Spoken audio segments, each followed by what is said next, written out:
គឺទៅរៀបអភិសេកជាមួយព្រះបុត្រាយ៉ាងម៉េចស្រីក្រនឹងកក្រិចដូចជាឯងនេះចង់ទៅជាមួយដែរមែនទេនាងទៅដែរទៅនាងក្រខ្ញុំគ្មានសាច់ញាតិទេបើបានចូលវាំងខ្ញុំក៏ព្រមដែរអូយលោកអើយលោកបាក់លំដាប់ខ្ញុំអស់ហើយថ្ងៃនេះបាយទៅចូលវាំងជាមួយស្រីក្រចុងភូមិទៅកើតដែររឿងបញ្ឆោតជ្រើសព្រះរាជាមានដំណើរបន្តគ្នាថាព្រះបុត្រាមួយព្រះអង្គតែងជ្រើសព្រះរាជាជាញឹកញាប់ហើយព្រះរាជាគ្រប់អង្គតែងតែបាត់ព្រះកាយរហូតតែរឿងនេះគ្មានអ្នកណាដឹងទេនៅក្នុងរាជវាំងលោកសេនាមកទល់នឹងពេលនេះទៅហើយបុត្រាយើងត្បិតថាជ្រើសបានព្រះជាយាមមែនតែមិនទាន់មានបុត្រនោះទេយើងគិតថាលោកគួរតែជ្រើសរើសស្នំបន្ថែមទៀតហើយរឿងនេះទូបង្គំបានរៀបចំរួចហើយក្រាបទូលសូមទ្រង់ទុកបតីចុះបើរៀបចំរួចហើយយើងទុកបតីហើយណាពេលនេះចូលលោកចាត់ចែងតាមបតីបុត្រាយើងចុះយើងក៏ដល់ពេលទៅជ័យដែនដែរព្រះអង្គតើទ្រង់នឹងយាងទៅជ័យដែននៅពេលណាដែរក្រាបទូលគឺឆាប់នេះហើយចំណែកលោកសេនាជួយមើលបំរើបុត្រាយើងឲ្យបានល្អផងយើងទុកចិត្តលើលោកហើយសូមទ្រង់ទុកបតីចុះទូលបង្គំនឹងបំរើព្រះបុត្រាឲ្យបានល្អបំផុតមិនប្រហែសទេក្រាបទូលព្រះរាជាដឹងថាបុត្រាទ្រង់ក៏ចម្លែកបន្តិចដែរតែទ្រង់ក៏រវល់ណាស់នឹងមិនសូវខ្វល់ពេកទេ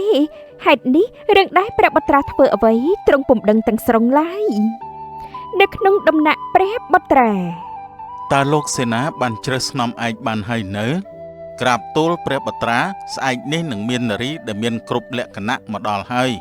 ទូលបង្គំនឹងទៅទទួលដោយផ្ទាល់ផងដែរក្រាបទូលល្អណាស់ចូលធ្វើរឿងនេះចុះណា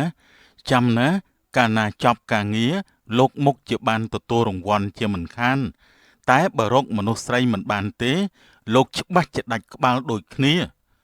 សូមទុកបតីលើទូលបង្គំចុះក្រាបទូលការដែរព្រះបុត្រាសពព្រះតីគឺជារឿងល្អតែអ្នកភូមិដូចជាមិនរីករាយសោះតើព្រោះហេតុអ្វីទៅនៅក្នុងភូមិអ្នកបានដឹងហើយមែនទេថាស្អែកនេះលោកសេនានឹងមកជ្រើសរើសស្រីស្អាតថ្វាយព្រះបុត្រានោះចាគឺដឹងសំណាងហើយដែលខ្ញុំគ្មានកូនស្រីកុំអីខ្ញុំដេកយំងាប់ហើយហេតុអីក៏យំខ្លាចជាស្នំឬព្រះជាយាក្រែងជាកិត្តិយសនឹងមានទ្រព្យច្រើនណាស់មិនចឹងអីអ្នកធ្វើដូចជាមិនដឹងសោះណោះបើមិនដឹងមែនឲ្យធ្វើយ៉ាងម៉េចអ្នកធ្លាប់ធ្វើការក្នុងវាំងឥឡូវអ្នកនិយាយមកមើលខ្ញុំចាំស្ដាប់គឺកន្លងមកណាឲ្យតែមានអ្នកណាដែលរៀបអភិសេកជាមួយព្រះបុត្រាគឺសុទ្ធសឹងតែបាត់ខ្លួនទាំងអស់ហ្នឹងមានន័យថាពួកគេពិតជាត្រូវព្រះបុត្រាសម្លាប់មែនទេមែនហើ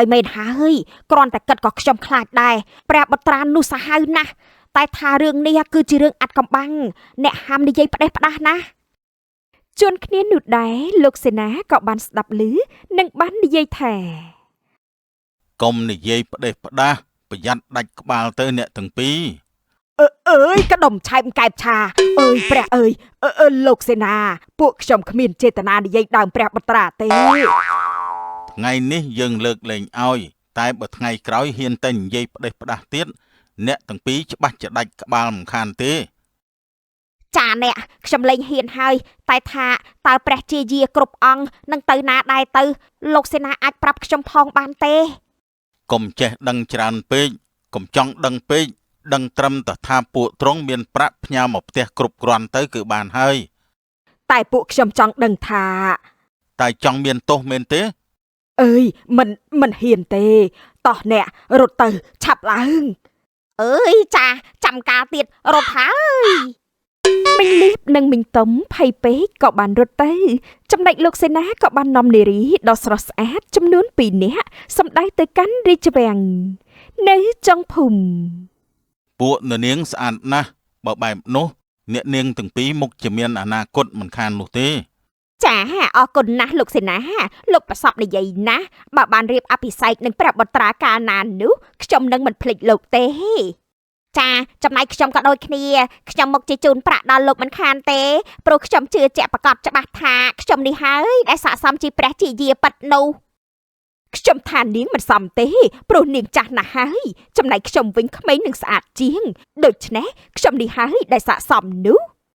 មែនក៏ទទួលស្គាល់ថាយើងអាយុច្រើនជាងឯងតែឯងដឹងផងទៅយើងមានវិធីនឹងល្អិតល្អន់ជាងឯងណាហេតុនេះគឺកុំប្រកែកគ្នាអីព្រះបុត្រាទ្រង់នឹងទទួលយកតែទាំងអស់នឹងអើយលោកសេនាលើបែបនេះឲ្យខ្ញុំរំភើបពេកណាស់ថ្ងៃដូចជាខ្ពស់ណាស់ហើយសូមអញ្ជើញអ្នកនាងធ្វើដំណើរទៅបានចាគឺប្រកាសហើយសេនានិងនារីទាំងពីរធ្វើដំណើរបានបន្តិចក៏បានជួបនឹងនារីកំសត់ម្នាក់ទៀតដែលកំពុងតែមកពីទិសផ្ទុយគ្នាលោកសេនាសម្រាប់ខានសួរថាតើលោកនាំអ្នកនាងទាំងពីរនោះទៅកាន់រាជវាំងមែនទេគឺទៅរៀបអភិសេកជាមួយព្រះបុត្រាយ៉ាងម៉េចស្រីក្រនឹងក៏ក្រិចដូចជាឯងនេះចង់ទៅជាមួយដែរមែនទេព្រះអើយស្រីក្រក៏ចង់បានខ្ពស់ចង់មិនក៏មិនមើលសម្រស់ខ្លួនឯងផងទៅណែសម្រស់នឹងលក្ខណៈរបស់នាងណាសំតែសុំទៀនទេនារីទាំងពីរគិតថាប្រពៃមិនអាចទៅរួចនោះទេតែសេនានៅស្ងៀមមួយសន្ទុះនឹងបានគិតនៅក្នុងចិត្តថាខ្ញុំរកស្រីស្អាតថ្វាយព្រះបុត្រាមិនបានច្រើនអ្នកទេនាងនេះទោះថាមិនស្អាតនឹងកខ្វក់មែនតែខ្ញុំក៏អាចរាប់ជាចំនួនបានខ្លះដែរលោកសេនានៅត្រឹងដល់ណាទៀតទៅខ្ញុំប្រញាប់រៀបអភិសេកណាឆាប់ឡើងនាងតើនាងព្រមទៅរាជវាំងនឹងត្រៀមរៀបអភិសេកជាមួយព្រះបុត្រាទេតែខ្ញុំពិតជាអាចចូលវាំងបានដែរមែនទេអើយលោកសេនាលោកនិយាយលេងទៅដឹងនឹងមែនហើយខ្ញុំសើចង់ជ្រុះថ្មិញឥឡូវហើយលោកសេនាខ្ញុំនិយាយការពិតនាងទៅដែរទៅនាងក្រខ្ញុំគ្មានសាច់ញាតិទេបើបានចូលវាំងខ្ញុំក៏ព្រមដែរខ្ញុំនឹងធ្វើជាអ្នកបម្រើក្នុងវាំងទៅចុះមិនប្រាថ្នាខ្ពស់ទេព្រះអើយជារឿងដែលពិបាកទទួលយកពេកណាបើអញ្ចឹងនាងឆាប់ដើរទៅឆាប់ឡើង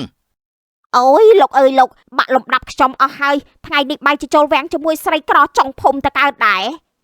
ការធ្វើដំណើរប្រើពេលអស់ជាច្រើនជីមទីបំផុតសេនាក៏បាននាំនារីទាំង3ទៅកាន់រាជវាំងតែម្ដងនៅក្នុងព្រះបរមរាជវាំងថ្វាយបង្គំព្រះបុត្រាពេលនេះទូលបង្គំបាននាំអនាគតព្រះជាយាមកដល់ហើយក្រាបទូល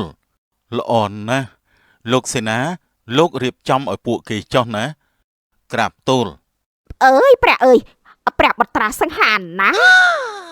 ទ្រង់ពិតជាសមនឹងខ្ញុំណានារីទាំងពីរបានសម្ដែងកិរិយាម្ញាក់ម្ញក់ដើម្បីតាក់ទាញព្រះបុត្រាណាតែលទ្ធផលព្រះបុត្រាហាក់បីដូចជាមិនចាប់អារម្មណ៍សោះឡើយព្រះបុត្រាតែខ្ញុំម្ចាស់មិនស្អាតទេមែនទេបានជាទ្រង់ធ្វើព្រះភ័ក្ត្របែបនេះនោះកុំបារម្ភអីពួកនាងនឹងបានចូលគាល់ទ្រង់ម្ដងម្នាក់ជាមិនខាននាងខាងនោះមើលទៅនាងដូចជាក្លាហានលើសគេណាស់បើបែបនោះយើងនឹងរៀបអភិសេកនឹងនាងមុនគេចុះគឺខ្ញុំម្ចាស់មែនទេអូយព្រះអើយខ្ញុំម្ចាស់រំភើបណាស់នាងមកតាមយើងមកព្រះពូណែពួកនាងឃើញទេយើងបានចូលក្បែរព្រះកាយទ្រង់មុនពួកនាងហើយ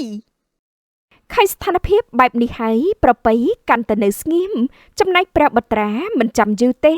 ទ្រង់បាននាំនាងណានទៅដល់ដំណាក់របស់ទ្រង់នាងពិតជាចង់ខ្លាយជាព្រះជាយាយើងពិតមែនណាប៉ាត់ហើយព្រះពូបើអញ្ចឹងចូលនាងចូលទៅយកត្បូងមកគ្រាប់តាមច្រកទ្វារនោះមកលុះបានហើយពួកយើងនឹងរៀបចំអភិសេកភ្លាមព្រះពូសូមចាំបន្តិចណានាងណានមិនបានគិតវែងឆ្ងាយទេហើយគ្រាន់តែនាងចូលតាមច្រកទ្វារនោះភ្លាមនាងក៏បានទៅដល់ទីដែលចម្លែកហាក់បីដូចជាសួនឧទ្យានចឹងដែរទីនេះដូចជាចម្លែកណាស់ក្រែងខ្ញុំនៅក្នុងដំណាក់ព្រះបុត្រាមែនទេកំពុងតែមានចម្ងល់ផងភ័យខ្លាចផងនឹងទីដែលនាងមិនស្គាល់ផងនោះភ្លាមនោះក៏មានដូនចាស់ម្នាក់បានដើរមកណែនាងតូចមកហើយមែនទេអើយព្រះអើយយាយជាខ្មោចមែនទេមិនក៏មុខអាក្រក់ម្ល៉េះគ្រាន់បើបានសម្ដីសិនចោះយើងមិនប្រកាន់ទេព្រោះនាងនឹងស្លាប់ក្នុងពេលនេះតើមានន័យថាយ៉ាងម៉េចទៅយាយកុំបន្លាចខ្ញុំអីបានហើយមុននឹងឯងស្លាប់យើងប្រាប់ចោះដើម្បីឲ្យឯងស្ងប់ចិត្ត ដឹងផងទៅព្រះបុត្រាយកឯងមកឲ្យយើងស្រូបវិញ្ញាណទេ ថាម៉េចមិនអាចទេចេញកុហកហើយយើងជាព្រាយបញ្ជាចិត្តញៀនទ្រង់ដូច្នេះទ្រង់តែងតែនាំមនុស្សមកឲ្យយើងបង្កើនធម៌ពលរហូតនឹងរួមទាំងនាងដែរងាប់ទៅអត់ទេជួយផងខ្ញុំមិនចង់ស្លាប់ទាំងវ័យក្មេងទេ មិនថានាងណានខំស្រែកយ៉ាងណានោះទេតែនាងគ្មានអ្នកណាមកជួយនាងឡើយហើយទីបំផុតនោះនាងក៏បានរលាយក្នុងគ្រានោះទៅ ប្រសើរណាស់យើងមានធម៌ពលបន្ថែមទៀតហើយកន្លងទៅមួយរយៈគ្មានអ្នកណាដឹងថានាងណានទៅណាទេហើយវេលានេះក៏ជាវេលាដែលព្រះបុត្រាបញ្ឆោតនាងមុតមកបន្តផងដែរនៅក្នុងដំណាក់ព្រះបុត្រាថ្វាយបង្គំព្រះបុត្រាតើពេលនេះទ្រង់អនុញ្ញាតឲ្យខ្ញុំម្ចាស់បម្រើទ្រង់ហើយមែនទេគឺមិនត្រឹមតែកំដរយើងទេយើងនឹងឲ្យលោកសេនារៀបចំពិធីអភិសេកទៀតផងអើយមែនក៏អីព្រះបុត្រាខ្ញុំម្ចាស់ពិតជារំភើបពេកណាស់ឥឡូវនេះចូលនាងទៅយកស្បៃប្រណិតដែលជាស្បៃគេដំណើរខ្មែរនៅក្រោយដំណាក់នោះមករួចពីនោះតើជាស្បៃសម្រាប់ខ្ញុំម្ចាស់ក្រុងក្នុងថ្ងៃមង្គលការមែនទេព្រះពើពិតមែនហើយចូលនាងទៅតាមច្រកនោះចុះព្រះពើព្រះស្វាមីអូយអត់ទេព្រះពើព្រះបុត្រានាងមុតក៏ដូចជារីករាយណាស់នាងមិនចាំយូរទេនាងចូលទៅក្នុងច្រកទ្វារនោះនឹងបានសម្គាល់ឃើញថានៅក្នុងឡាងភ្នំទីនេះជាអ្វីទៅវិញណោះក្រែងខ្ញុំចូលយកស្បៃមែនទេមិនក៏ខ្ញុំមកដល់ឡាងភ្នំនេះទៅវិញអើយព្រះអើយស្អុយអាចបជាវណាស់នាងមុតក៏ដូចគ្នានាងកំពុងតែនិយាយម្នាក់ឯងសុកដូនចាស់ម្នាក់នោះក៏បានចេញមកសារជាថ្មីនៅចំពោះមុខនាងតែម្ដងនាងមកហើយមែនទេតើយាយគឺជាអ្នកណាយាយមើលទៅអាក្រក់ពេកណាស់ព្រះអើយខ្លួនក៏ក្រិចសក់សំពងមុខជាប់ហើយស្អុយមាត់ទៀតក្មេងស្រីស្អាតតែរូបតែសន្តានមីជាតិអត់ណាស់ណែយាយខ្ញុំនិយាយត្រង់នឹងនិយាយតែពាក្យប៉ាត់ទេឬមួយក៏យាយមិនអាចទទួលយកពាក្យប៉ាត់បានទេដឹងពាក្យប៉ាត់នឹងមាត់ដាច់សូមបែងចែកឲ្យច្បាស់កុំព្រោះតែគិតថាខ្លួននិយាយត្រង់ទៅនិយាយមិនគិតនេះហៅថាសន្តានអន់ណានាងយាយអាក្រក់អញ្ចឹងតើមកបដៅស្អីចាំជាមិនដឹងល្អអាក្រក់មែនអញ្ចឹងតើបានជាស្អាតតែរូបនោះតែសន្តានវិញអន់ណាស់កុំនិយាយច្រើនតើយាយមែនទេដែលនាំខ្ញុំមកនោះឆាប់ឲ្យខ្ញុំទៅវិញភ្លាមទៅខ្ញុំត្រូវការទៅយកស្បៃដើម្បីរៀបការនៅព្រះបុត្រាផងគ្មានស្បៃគ្មានការរៀបអភិសេកអ្វីទាំងអស់តែឯងនៅខ្លាយទៅជាធម្មពលរបស់យើងក្នុងពេលនេះអើយមានន័យថាយ៉ាងម៉េចទៅមានន័យថាព្រះបុត្រាជាបរិវាររបស់យើងហើយទ្រង់ក៏ធ្វើតាមបញ្ជាយើងនឹងបញ្ឆោតនាងមកឲ្យយើងនោះអីថាម៉េចមានន័យថានាងណានបាត់ខ្លួនក៏ព្រោះតែទ្រង់នឹងយាយឯងដែរមែនទេគឺប៉ុតហើយបានហើយដល់ពេលហើយណាកុំនៅឡើយឯអង្គឲ្យវិញ្ញាណនាងមកអើយអត់ទេជួយផងនាងមុតក៏ដូចគ្នាគ្រានោះនាងក៏បានរលាយរូបបាត់ឆឹងទៅចុះចំណែកប្រពៃស្រីកំព្រាវាសនាកំសត់វិញនោះនៅក្នុងដំណាក់ស្នាក់របស់ប្រពៃនៅក្នុងរាជវាំងនេះមើលពីខាងក្រៅហាក់បីដូចជាស្ងប់ស្ងាត់ណាស់តែនៅខាងក្នុងមុខជាមានអ្វីចម្លែកមិនខានទេព្រោះមនុស្សស្រីទាំងអស់តែងតែបាត់ខ្លួនគ្មានដំណឹងឡើយគ្រានោះសេនាក៏បានដើរចូលមកដល់ល្មមនាងក្រពេលនេះព្រះបុត្រាត្រូវការនាងហើយឆាប់ទៅលឿនឡើងទៅចាលោកសេនាប្រពៃតែងមានការគិតបានស៊ីជម្រៅណាស់នាងក្លាហានហើយក៏បានត្រៀមខ្លួនរួចរាល់សម្រាប់រឿងរ៉ាវដែលកើតមានទាំងអស់នៅក្នុងដំណាក់ព្រះបុត្រាតើនាងពិតជាចង់រៀបអភិសេកជាមួយយើងពិតមែនណាលើសំណួរបែបនេះហើយប្រពៃក៏បានគិតថាមកទៅមុនពេលដែលនារីទាំងអស់បាត់ខ្លួនប្រហែលជាពួកគេឆ្លើយថាចង់បាត់ព្រះបុត្រាហើយមកទៅមនុស្សតែខ្ញុំនឹងឆ្លើយថាព្រមដែរទេណោះនាងតើនាងព្រមទេបំណងថារកការបាត់ហើយនោះខ្ញុំមានតែចម្លើយថាព្រមចាស់ ព្រះបត្រាខ្ញុំម្ចាស់ព្រមហើយ ល្អណាស់បើអញ្ចឹងនាងចូលទៅតាមច្រកនោះចុះហើយនាងជួយយកកន្សែងសូត្រផងយកបានហើយពួកយើងនឹងរៀបអភិសេកជាមួយគ្នាតែម្ដង ព្រះពរប្របីបានឈានជើងចូលទៅក្នុងច្រកទ្វារបុរាណនោះហើយទីបំផុតនាងក៏បានឃើញថាទីនោះគឺជាភូមិចាស់តូចមួយពិតជាចម្លែកណាស់ច្រកទ្វារក្រោយដំណាក់ព្រះបត្រាបែរជាមានភូមិបុរាណចំណាស់ទៅវិញមើលចុះទីនេះប្លែកណាស់ប្របីបានធ្វើដំណើរទៅមុខបន្តិចដើម្បីស្វែងរកក្រមាសូត្រតែនាងមិនបានឃើញទេអ្វីដែលនាងឃើញនោះគឺដូនចាស់ម្នាក់នោះទៀតហើយតើនាងមកហើយមែនទេយើងចាំយូរហើយលើបែបនេះហើយប្របីស្រាប់តែយល់ភ្លាមថាគាត់បាននិយាយថារងចាំខ្ញុំបើបែបនោះតាមពិតនេះគឺជាការបញ្ឆោតរបស់ព្រះបត្រាតានាងតូចនាងមិនចេះនិយាយទេមែនទេចេះខ្ញុំចេះជំរាបសួរលោកយាយមើលទៅស្អាតប្លែកណាស់ថាម៉េចយើងស្អាតមែនទេនាងតូចនេះក៏ក្រិចតែកាយទេតែភាសាវិចារពីរោះមែនណោប្របីមើលសភាពការហើយនាងក៏កាន់តែដឹងថាយាយចាស់ម្នាក់នោះក៏ចង់ស្ដាប់អ្វីដែលពីរោះដែរដូច្នេះនាងក៏បានសម្ដែងការគោរពនិងនិយាយភាសាពីរោះគ្រប់គ្នានាងតូចនាងនិយាយល្អណាស់បើអញ្ចឹងមកតាមយើងមកចាលោកយាយតើលោកយាយរស់នៅទីនេះតែម្នាក់ឯងទេមែនទេមែនហើយយាយក៏ឯកោណាស់ដែរណានាងតូចលោកយាយចុះសាច់ញាតិរបស់លោកយាយវិញនោះយាយគឺជាព្រាយចំណាស់តើមានសាច់ញាតិឯណាទៅមានតែព្រះបុត្រាជាបរិវារប៉ុណ្ណោះថាម៉េចតើភ្ញាក់ផ្អើលស្អីបានហើយជួយយកឈើច្រត់របស់យើងនេះទៅសម្អាតផងទៅចាលោកយាយប្របីបានដឹងថាតាមពិតព្រះបុត្រាមិនអាក្រក់ទេតែទ្រង់ត្រូវមុនអាគមយាយចាស់ប៉ុណ្ណោះបើខ្ញុំមិនជួយនឹងមានមនុស្សបាត់ខ្លួនបន្តបន្ខានទេតែខ្ញុំអាចជួយរឿងនេះបានឲ្យរបៀបណាទៅវិញទេប្របីកាន់ឈើច្រត់ដែលប្រឡាក់នោះហើយនាងដើរបណ្ដើគិតបណ្ដើរហូតដល់ទឹកបឹងមួយកន្លែងខ្ញុំមិនអាចរស់នៅទីនេះរហូតទេខ្ញុំត្រូវតែប្រញាប់រកវិធីទៅបានជាសំណាងល្អតាចាស់ម្នាក់ក៏បានដើរមកនិងបាននិយាយថាឲ្យតែមានចិត្តចង់ជួយដោយស្មោះចៅមុខជាអាចជួយបានជំរាបសួរលោកតាមានប្រសាសន៍មុននេះតើមានន័យថាយ៉ាងម៉េចទេមិនពិបាកទេចៅបំបាក់ឈើច្រត់នោះភ្លាមទៅគ្រប់យ៉ាងនឹងប្រសើរឡើងវិញហើយចាលោកតាចៅនឹងធ្វើក្នុងពេលនេះប្របីមិនទាន់បានបំបាក់ឈើច្រត់ផងព្រោះដូនចាស់ក៏បានមកដល់ទៅហើយនាងតូចនាងជឿតានេះមែនទេកុំជឿអីណាហើយកុំធ្វើអីផ្ដេសផ្ដាសឲ្យសោះឲ្យឈើច្រត់មកយើងវិញមកចៅស្រី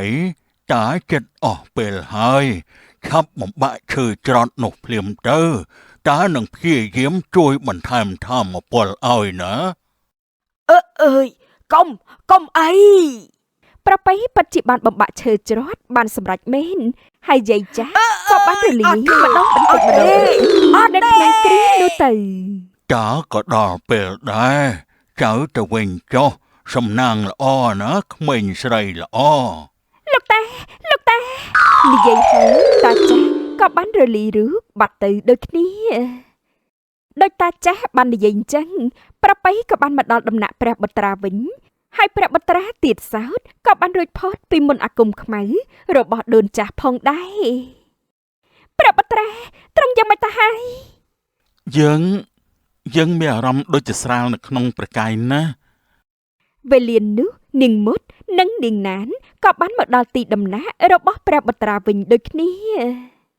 អើយមកវិញហើយមែនទេព្រះអើយខ្ញុំខ្លាចណាស់មើលទៅព្រះភ័ក្ត្រទ្រង់មានរស្មីណាស់អ្នកនាងតើអ្នកនាងគិតថានឹងរៀបអភិសេកជាមួយព្រះបុត្រាដែរទេអត់ទេខ្ញុំមិនអាចនៅទៀតទេខ្ញុំរត់ហើយខ្ញុំមិនរៀបការអីទេ អើយខ្ញុំក៏ដូចគ្នាដែរខ្ញុំមិនរៀបការនឹងព្រះបត្រានោះទេនេះគឺជាការបញ្ឆោតដល់គួរឲ្យខ្លាចណាស់រត់ហើយរត់ហើយនារីទាំងពីរព្រោះបានជួបរឿងនោះពួកគេក៏មានការភ័យផងខ្លាចផង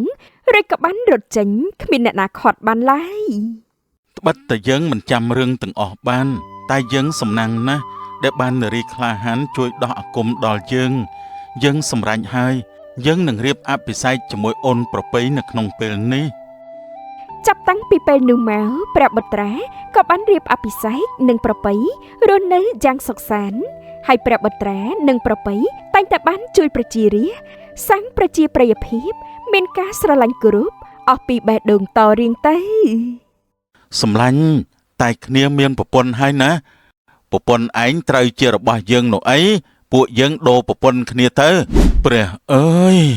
ប្រពន្ធរបស់ខ្ញុំកំពុងតែមានសហាយមែនទេរឿងបរោះបដូរប្រពន្ធគ្នាកាលពីព្រេងនេះមានបរោះពីរនាក់ជាសម្លាញ់នឹងគ្នាថ្ងៃមួយបន្ទាប់ពីសម្រាប់ពីការងារពួកគេក៏បានពិភាក្សាគ្នាថាសម្លាញ់ណាគិតទៅពួកយើងអាយុច្រើនដែរហើយប្រាក់អន្សំក៏មានច្រើនគួរសមបើបែបនោះពួកយើងគួរទៅរកប្រពន្ធម្នាក់មួយទៅល្អទេល្អដែរតាសម្លាញ់ពួកយើងគួរទៅដល់ពេលមានគូនឹងគេហើយណែ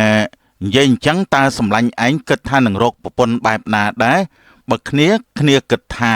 គឺជានារីដែលស្អាតនិងឆើតឆាយតែងកាយមិនឲ្យប្តីបាក់មុខផងដែររួចចុះសម្លាញ់ឯងវិញនោះគ្នាចង់បានតែនារីសាមញ្ញចេះច្បាប់ស្រីនិងចិត្តល្អផងដែរស្អាតឬមិនស្អាតមិនសូវជាសំខាន់ពេកទេម្យ៉ាងដែរតាបើអញ្ចឹងពួកយើងទៅរកទិសផ្សេងគ្នាទៅល្អទេគឺសម្លាញ់អញទៅទិសខាងកើតចំណែកគ្នាទៅទិសខាងលិចចុះបានសម្លាញ់បើអញ្ចឹងស្អែកនេះពួកយើងចេញដំណើរណានឹងហើយសម្រេចថាអញ្ចឹងចុះពិភាក្សាគ្នាហើយពួកគេក៏បានទៅតាមទិសដៅរៀងខ្លួនដើម្បីទៅរកប្រពន្ធតាមក្តីស្រមៃរបស់ពួកគេនៅទិសខាងលិចភូមិនេះអ្នកស្រុករស់នៅមានរបៀបរៀបរយណាស់បរិស្ថានក៏ស្អាតទៀតបើបែបនោះមុខជាមានស្រីស្អាតពូកែតែងខ្លួនហើយនេះសុផាន់យល់បែបនេះហើយគាត់ក៏បានសង្កេតនិងចាំមើលរាល់ថ្ងៃលុំមានពេលមួយនោះគាត់ក៏បានសម្គាល់ឃើញថានាងចាលោកតើលោកឲ្យខ្ញុំព្រមមានការអ្វីដែរទេគឺគ្មានការអីទេបានគ្រាន់តែថាមើលទៅនាងស្អាតណាស់មែនក៏អីត្រូវហើយបើបែបនោះមានន័យថាលោកចង់ញ៉ាយខ្ញុំមែនទេខ្ញុំស្អាតណាស់មែនទេខ្ញុំថាហើយភូមិនេះខ្ញុំជាមេម៉ាយចៃរៀងណាអ្នកណាក៏ប្រាថ្នាដែរបានន័យថានាងជាមេម៉ាយមែនទេមែនហើយតែយ៉ាងម៉េចលោកគិតថាមេម៉ាយមិនល្អត្រង់ណាទេណែលោកមេម៉ាយដូចជាខ្ញុំនេះណាប្រុសជ្រុលជ្រើមប្រងព្រាតតែខ្ញុំមិនមើលមុខផងតែយ៉ាងណាក៏មានឈ្មោះថាជាមេម៉ាយដដែលហ្នឹងចុះលោកគិតថាខ្ញុំមិនល្អត្រង់ណាទេមេម៉ាយទោះបីជាលេងលះតែក៏ជាមនុស្សដែលធ្លាប់រៀបការមិនដូចកមុំខ្លះនោះទេឈ្មោះថាកមុំតែរូបកាយមិនប្រកាសថាជាកមុំទេនាងនិយាយអញ្ចឹងក៏ត្រូវមួយយ៉ាងដែរតែខ្ញុំមិនស្រឡាញ់មេម៉ាយទេខ្ញុំសុំលាសិនហើយណាខ្ញុំមិនញ៉ែនាងបន្តទៀតទេនិយាយបែបនេះហើយសុផាន់ក៏បានដើរចេញទៅអីលោកអើយចាំមែនឯងបិទតែលេងជូរមាត់ទៅហើយសង្ហាក៏សង្ហាតែអកប្បកិរិយាដូចជារៀងអន់ទេមិនអីទេតែណៃបន្តទៀតចោះសុផាន់ព្យាយាមរកប្រពន្ធណាតែគាត់រកមិនឃើញសោះ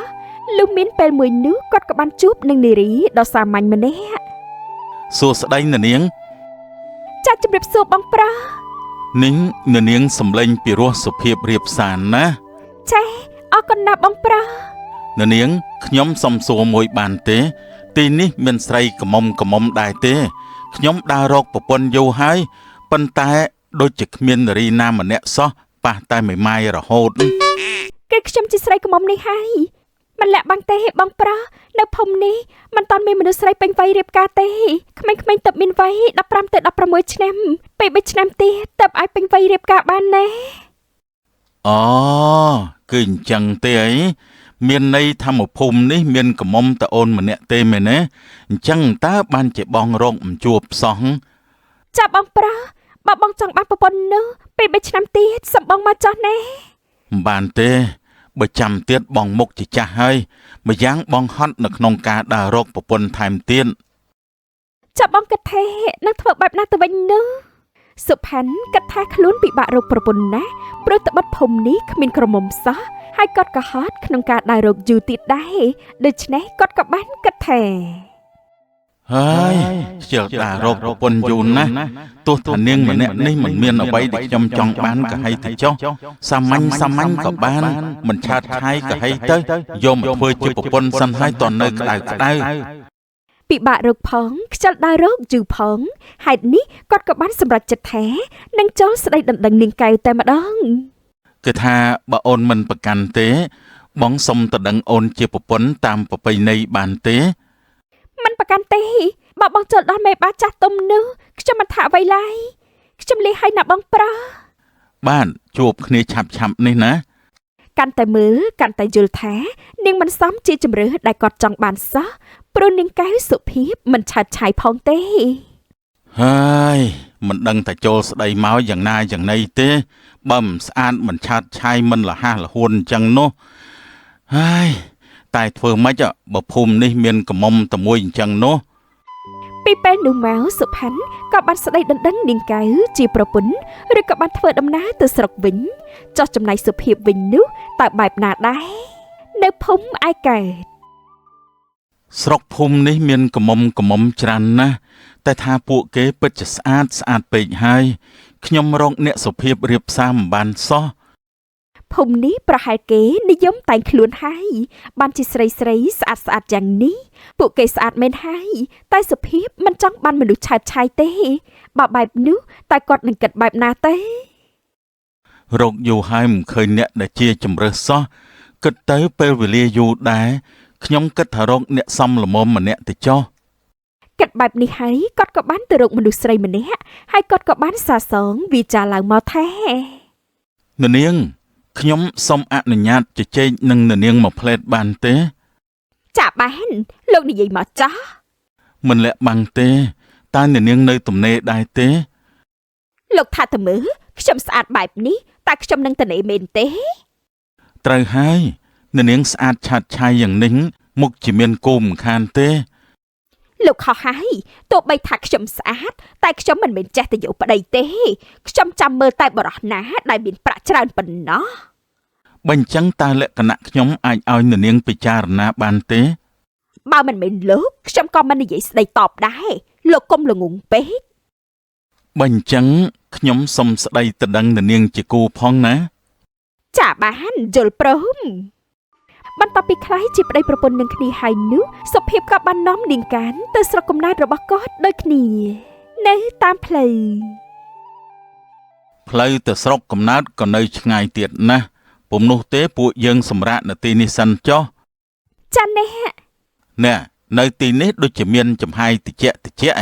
បើខ្ញុំស្មានខុសទេមុខជាមានទឹកអ្នកជួយទៅដងទឹកយកមកឲ្យខ្ញុំបន្តិចមកខ្ញុំស្រេកទឹកណាស់ ចាណែ ឈប់សិនអ្នកឈប់ អ្នកមានការអ្វីមែនទេ ខ្ញុំចាំបានថាខាងមុខនោះមានផ្លែឈើខ្ចីមកដល់ពេលនេះមុខជាទុំហើយបើអញ្ចឹងអ្នកដងទឹកហើយឈៀងចូលទៅបេះផងណា ចាណែខ្ញុំមកវិញឥឡូវហើយមិនតាន់បានចាក់ចេញផងព្រានម្នាក់ក៏បានដើរមកនឹងបាននិយាយថា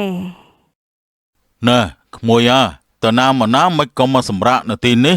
ម្ដុំនេះខ្ញុំដាក់អន្ទាក់ណាបើក្មួយមកដេកនៅទីនេះច្បាស់ជាផ្អើលសัตว์ខ្ញុំអស់ហើយ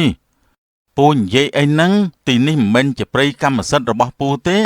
ខ្ញុំចង់សម្រាកក៏ជាសិទ្ធិរបស់ខ្ញុំដែរ ណែខ្ញុំកាត់ថាពួកយើងទៅសម្រាប់ខាងមុខទេពួកយើងក៏ប្រកែកនឹងលពូននោះធ្វើអី អ្នកចង់ថាក្មេងមិនគួរណាប្រើភាសាមិនសមរម្យដាក់មនុស្សចាស់មែនទេបើខ្ញុំមិនខុសខ្ញុំមិនខ្លាចទេ តែនេះជាការអធិស្ឋានអ្នកកំចង់ឈ្នះចង់ចាញ់អី ព្រះអើយស្អាតបាទដែរតែប្រពន្ធវិញឲ្យគ្នាស្លៀកពាក់ខោអាវឡើងកញ្ចាស់សង្ស័យទៅយកល្អតែឯងហើយមិនថែប្រពន្ធឲ្យមើលទៅនោះពូនិយាយស្រួលបួលបន្តិចថាក្មេងឆ្លើយវាយចាស់កដាលព្រៃណាយោចង់វាយយើងផងហីអាក្មេងត្រឹមក្មេងស្គមកំប្រឹងដូចជាឯងហ្នឹង យើងតឲ្យ10នាក់ក៏បានដែរអានាងហេពូនេះសំដីអួតមើលតែក្មេងណាបើមិនបដៅមិនបានទេអ្នកក៏មានរឿងនឹងគ្នាកណ្ដាលព្រៃបែបនេះអីពួកយើងប្រញាប់ទៅផ្ទះទៅណាអត់ទេអ្នកកាន់ពង្វាច់ឲ្យខ្ញុំបដៅមនុស្សចាស់ចេញម្ដងបើខ្លាំងចូលមកឌឺផងដងផងចោះឡើងពូព្រាននិងសុផាន់ក៏បានវាយតបគ្នាទាំងកំហឹងខឹងបាំងមុខទាំងអស់តែម្ដងអ្នកឈប់តែក៏មានរឿងនឹងគ្នាអីណាក៏មានរឿងនឹងគ្នាអីអានេះឆ្លុយមែនវើយនេះណាអាយអូយវាតបគ្នាមួយសន្ទុះហើយនោះលុះក្រោយមកសុផាន់ក៏បានទ្រាំពីពេញខ្លួនតែម្ដងឯងដូចជាស្គាល់ចាស់ស្ដាងពេកហើយវើយគ្រានោះពព្រានក៏បានដើរចេញចំណែកឯនីសុផាន់ក៏បានឈឺពីពេញខ្លួនព្រមទាំងខឹងជាខ្លាំងផងដែរអូយគួរឲ្យក្តៅកាហាយណាស់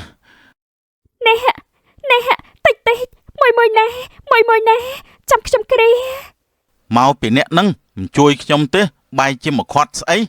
ណាមួយមុខអ្នកមិនស្អាតស្បែកក៏មិនរលោងខោអាវក៏ចាស់ទៀតខ្មាស់គេណាអ្នកតែដៀលក៏តែដៀលចាស់តែអ្នកមានរបួសហើយចាំខ្ញុំនាំអ្នកទៅសម្រាប់នៅក្រោមម្លប់ចោះណែសុផាន់កាន់តែមើលប្រពន្ធរបស់គាត់កាន់តែមិនពេញចិត្តព្រោះលក្ខណៈរបស់នាងកៅមិនមែនជាជំរឿសគាត់តាំងតែពីដំបូងមកម្លេះនោះអីមិនដឹងថាទ្រាំបានប៉ុណ្ណាទេអញស្រីស្អីទេស្រែយ៉ាក់សើកមើកអំពាក់ទាញសោះអញ្ចឹងអ្នកនិយាយអីហ្នឹងគឺខ្ញុំថែអ្នកហ្នឹងហើយបានហើយទៅយកទឹកមកចាអ្នកត្រូវហើយខ្ញុំត្រូវអស់មកប្រកាសសិនណា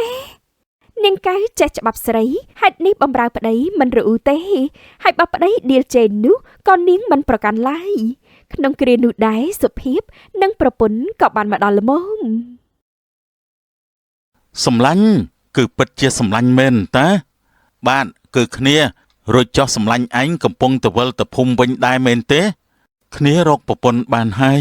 ដូច្នេះគ្នាកំពុងទៅនាំប្រពន្ធទៅស្រុកវិញហ្នឹងណានេះជាប្រពន្ធសម្លាញ់មែនទេ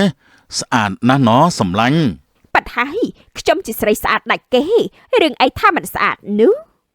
ចុះសម្លាញ់ឯងរកប្រពន្ធបានហើយនៅគ្នារកបានហើយតែថាណែនាងកៅក៏បានដើរមកដល់ល្មមខ្ញុំមកវិញហើយណែព្រះអើយនោះជាប្រពន្ធលោកមែនទេអាក្រក់ណាស់គ្មានស្អាតអីបន្តិចសោះដើរមកដល់ភ្លាមនាំក្តីអាម៉ាស់មកផ្លេតចំជារឿងគួរឲ្យខឹងមែនលោកមានហើយសង្ហាទៀតបានប្រពន្ធអាក្រក់បែបនេះដូចជាមិនស័ក្តិសមសោះឡើយអ្នកនិយាយអីបែបហ្នឹងមិនពិរោះទេណាយ៉ាងម៉េច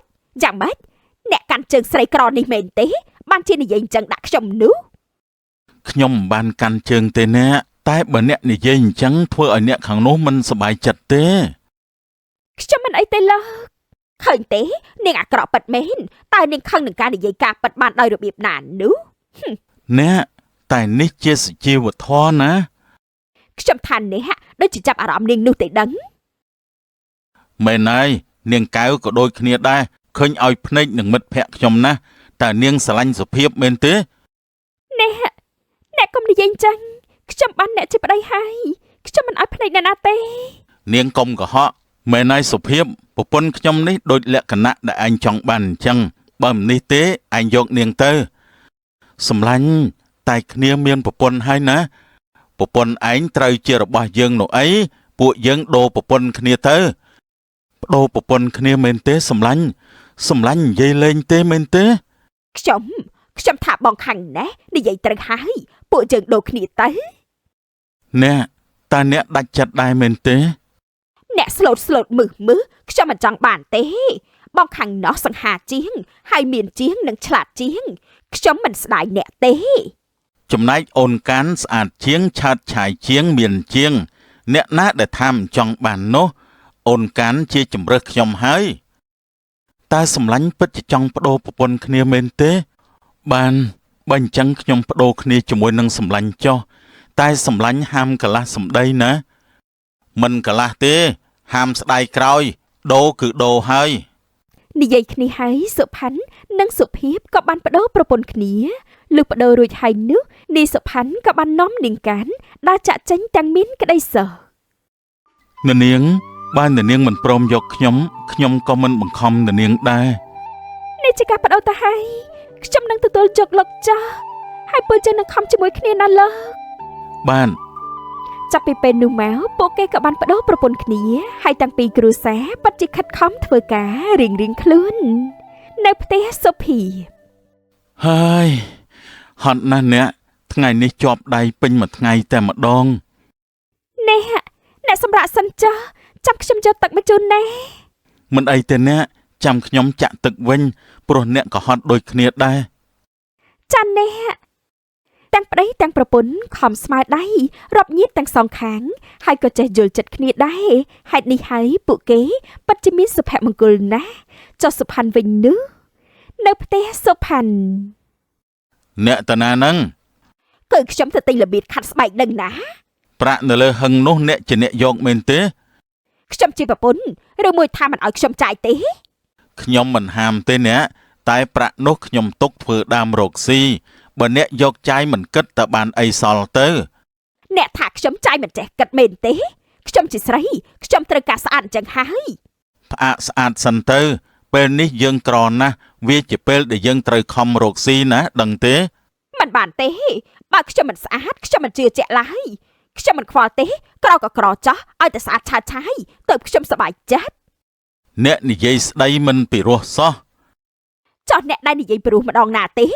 ណែអាប្រុសគ្មានបានការបើរោប្រាក់មិនបាននោះចាំបាច់អីយកប្រពន្ធទៅព្រះអើយមើលសម្ដីចោះ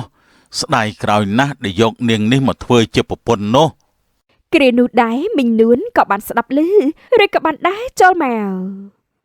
ណែក្មួយឆ្លោះគ្នាទៀតហើយអីប៉ាឆ្លោះគ្នាមួយថ្ងៃទៅមីងថ្លង់ណាស់ណែមីងខ្ញុំឆ្លោះតែជាមួយប្តីខ្ញុំនៅផ្ទះខ្ញុំទេមីងកុំចេះលុកមាត់តិចហាច់មាត់ដាច់ឥឡូវហើយហ្នឹងអើយព្រះអើយកាចម្លេះណែក្មួយស្រីគេថាប្រពន្ធត្រូវចេះគោរពប្តីនិងរាប់ញាតិទៅគ្រួសាររុងរឿងមីងជាអ្នកចិត្តខាងនេះមីងចេះតែណែនាំទៅទេក៏មិនចេះខ្ញុំមិនត្រូវការណែនាំពីមនុស្សក្រដូចជាមីងទេក្មួយជាមនុស្សត្រូវចេះគោរពនិងចេះស្រឡាញ់ទៅញាតិមិនផ្ចាញ់មិនបន្តិចផ្ដាសាបើគេស្រឡាញ់ក្មួយកាលណាជូនពោសពសាវាសនាមានជ័យអើយចេញទៅថាចេញទៅតិចចោលមួយដុំដីឥឡូវហើយខ្ញុំទៅក៏បានដែរតែអាណិតតែក្មួយសុផាន់ទេទ្រាំទៅធ្វើមិនប្រពន្ធយើងនឹងវាស្អាតយើងអ្នករើសនោះអីនិយាយបែបនោះហើយមីងនួនក៏បានដើរចាក់ចេញទៅហើយអ្នកអើយអ្នកខ្ញុំទៅហើយខ្ញុំមិនខ្វល់ជាមួយទេប្រោះអីទុកប្រាក់ខ្លួនឯងហើយរអ៊ូនោះរអ៊ូមិនឈប់សោះនិយាយហើយនាងកានក៏បានដើរចេញទៅផ្សារចំណែកសុផាន់ហួសចិត្តឬក៏បានដើរចាក់ចេញទៅនៅមុខផ្ទះសុភីសម្លាញ់អើយសម្លាញ់គ្នាកាន់តែយល់ហើយថាប្រពន្ធស្អាតតែចរិតមិនល្អគឺពិបាកមែនគេអាងស្អាតគេមិនធ្វើអីសោះចំណែកគ្នាវិញធ្វើការគ្រប់យ៉ាងហើយនៅតែខុសទៀតសុផាន់ឈោមើលសុភមង្គលរបស់សុភីបមួយសន្ទុះ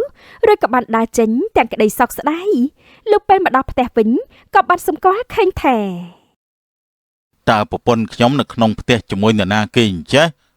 សុផាន់បានដើរចូលទៅក្នុងរួចគាត់ក៏បានឃើញប្រពន្ធរបស់គាត់កំពុងតែមានសហាយជាមួយបរិសុទ្ធចំណាស់ម្នាក់ព្រះអើយប្រពន្ធរបស់ខ្ញុំកំពុងតែមានសហាយមែនទេណែពូចាស់ហើយមិនក៏ធ្វើបែបនេះមកពីយើងមានប្រាក់យ៉ាងម៉េចតើឯងមានទេតាមពិតគឺព្រានព្រៃនោះសោះវេលាកាន់តែរំកិលសុផាន់កាន់តែចាស់ទុំហេតុនេះគាត់លេងឆេវឆាវទៀតហើយគាត់មានតែទ្រាំអត់ធ្មត់សង្កត់ចិត្តប៉ុណ្ណោះបានមកតន់ទៅហើយខ្ញុំប្រាប់អ្នកចោះខ្ញុំមានគាត់ជួយទំនុកបំរុងហើយហេតុនេះពួកយើងលេងគ្នាចោះនាងអើយនាងស្អាតណាស់តែបើនាងមានចរិតល្អទៀតមិនដឹងជាល្អយ៉ាងណាទេនាងចាំមើលណាចាំមើលអីឃើញថាខ្ញុំកំពុងតែមានបងព្រានហើយមែនទេគាត់នឹងខ្លាចជាសេដ្ឋីឆាប់នេះផងដែរឃើញទេវាសនាស្រីស្អាតដូចខ្ញុំនេះល្អអញ្ចឹងហើយ បើបានជាស្រឡាញ់គ្នាហើយចូលនាំគ្នាចេញពីផ្ទះខ្ញុំទៅហើយកុំឲ្យខ្ញុំឃើញពួកអ្នកទៀត អ្នកណាចង់នៅនោះបាក់ក្រអញ្ចឹងតើបងពួកយើងទៅ បានអូន ចាប់តាំងពីពេលនោះមកសុផាន់ក៏បានក្លាយជាពោះម៉ាយនិងខំប្រឹងប្រែងរកស៊ីសាជាថ្មីឡើងវិញជាមួយនឹងជីវិតថ្មីផងដែរមួយឆ្នាំក្រោយមក សម្លាញ់ឥឡូវធូរធានណាស់អត់ទេគ្នាមិនធូរធានដល់សម្លាញ់ទេហើយគ្នាក៏គ្មានសំណាងបានប្រពន្ធល្អដូចជាសម្លាញ់ដែរតែសម្លាញ់មិនទាន់ចាស់ឯណាសម្លាញ់អាចរកប្រពន្ធថ្មីបានតើគ្នាគិតថានឹងរកដែរតែខ្លាចទៅរកខុសដូចមុនទេសម្លាញ់អើយ ជួនគ្នានោះនាងកានក៏បានដើរមកទាំងទឹកភ្នែករលីងរលោង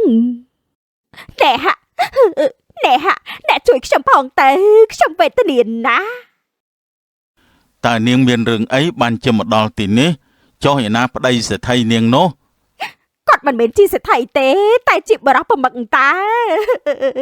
គាត់វាយផងគាត់ជេរខ្ញុំផងហើយប្រើខ្ញុំធ្វើការសពយ៉ាងអ្នកអើយអ្នកយកខ្ញុំវិញទៅបានទេខ្ញុំសុំវល់ណាស់អ្នក លេងហើយខ្ញុំមិនយកអ្នកវិញទេ អ្នកអាណិតខ្ញុំផងទៅខ្ញុំចាញ់បោកគេហើយណារាល់ថ្ងៃនេះខ្ញុំរស់នៅវេទនាណា អត់ទេខ្ញុំមិនទទួលអ្នកវិញទេ បើអញ្ចឹងបងសុភាពបងយកខ្ញុំវិញទៅណាបង សុំទោសផងណាខ្ញុំមានប្រពន្ធហើយ ជួនគ្នានោះពូព្រានក៏បានដើរមកទាំងស្រវឹង នាងកាន អើយគាត់មកហើយជួយខ្ញុំផងទៅមិញនួនផងដែរដែលបានដើរមកនិងបានស្រែកពីចម្ងាយអើយកុំខ្វល់អីណាកុំខ្វល់អីតោះក្មួយទៅផ្សារណាឆាប់ឡើងលឿនឡើងអើយកុំអីជួយផង យ៉ាចង់មករកប្តីក្មេងវិញមែនទេមើលអញវាយនឹងឯងអូរៀងចាល់ម្ដងទៅមើល កុំអី